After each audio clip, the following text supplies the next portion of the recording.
Washington, D.C. is the capital of the United States and attracts a fair number of visitors. But it's often quite misunderstood when it comes to tourism.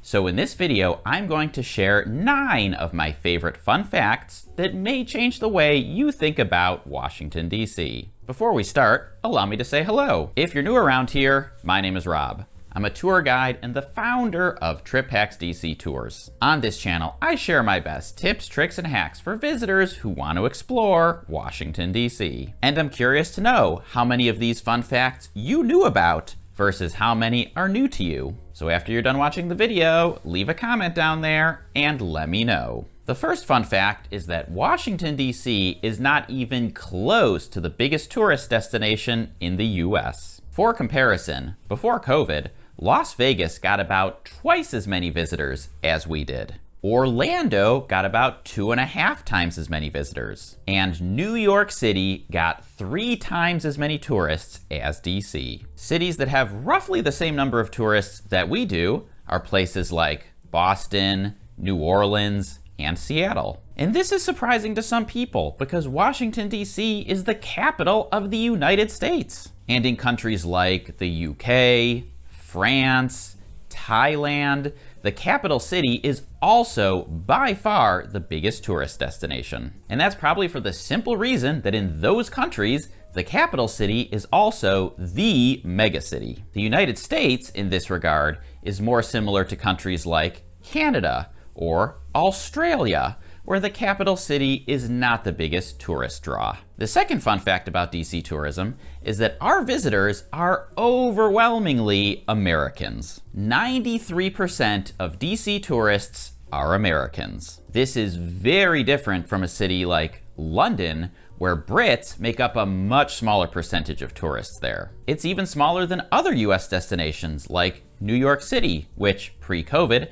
had about 20% of their tourists coming from other countries. I think there are a few reasons for this phenomenon. First is that so many tourist sites here are simply more interesting if you have a strong grasp on US history and US government. The second is that in other countries, people don't see Washington, D.C. as a quote-unquote Hollywood famous city, meaning that Hollywood movies are often set in New York City and Los Angeles, and so people from other countries watch those movies, and then when they come to the US, they want to go to those places. And finally, while we do have a decent number of nonstop international flights coming in through Dulles Airport, it is a much smaller number than the international flights coming in through JFK in New York City or LAX. For the third fun fact, let's look at where those international visitors are coming from. The top 4 countries are China, the United Kingdom,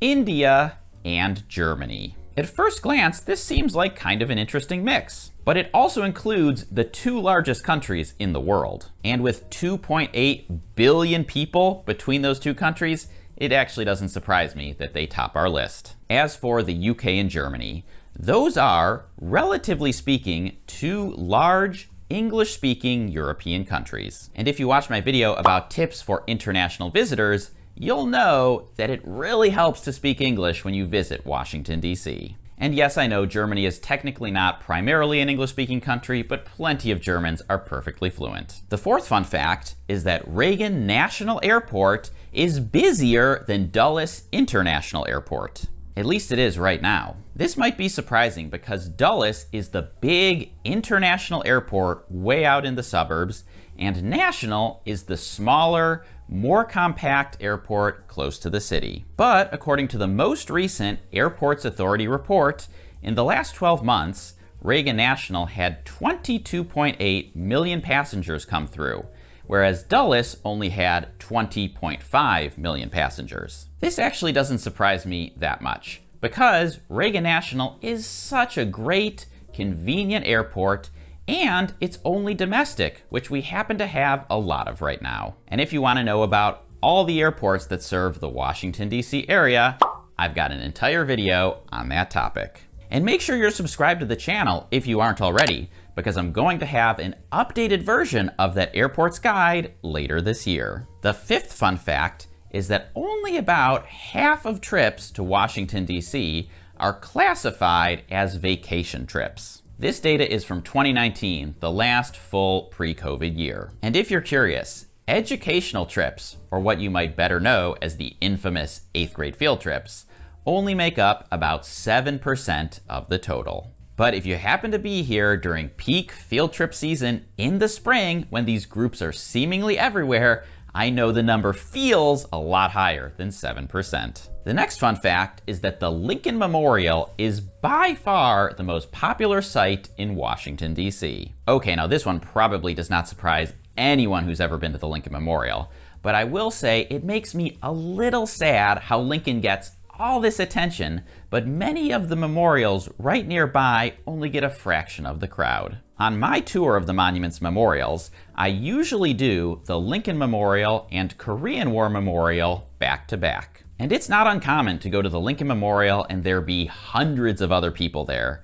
and then go over to the Korean War Memorial and there's only a few dozen. And this is one of the reasons why I strongly recommend seeing all of the monuments on a guided tour. Because when you do, you will not miss many really great sites like this one. The 7th fun fact has to do with the most and least popular Smithsonian museums. The most popular Smithsonian museum is the National Museum of Natural History. This one is an extremely popular museum, especially for kids. So always expect it to be crowded when you go. The least popular Smithsonian museum is the Anacostia Community Museum. This one doesn't surprise me because it's not on the National Mall and it's a museum with local history, so probably not all that appealing to a national audience. But in my podcast episode where I interviewed Noelle, a local who visited every museum in Washington, D.C.,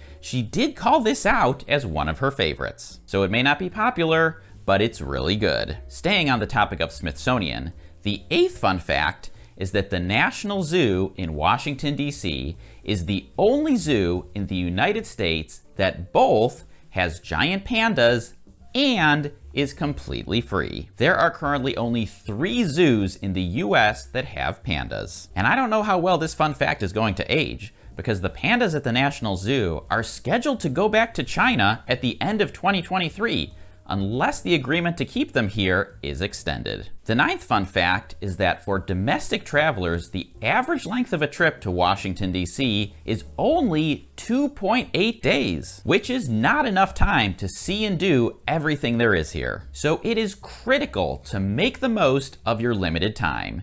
And to do that, I strongly suggest watching my ultimate guide video, which you can do by clicking or tapping right over here, right there, right now. Enjoy your trip.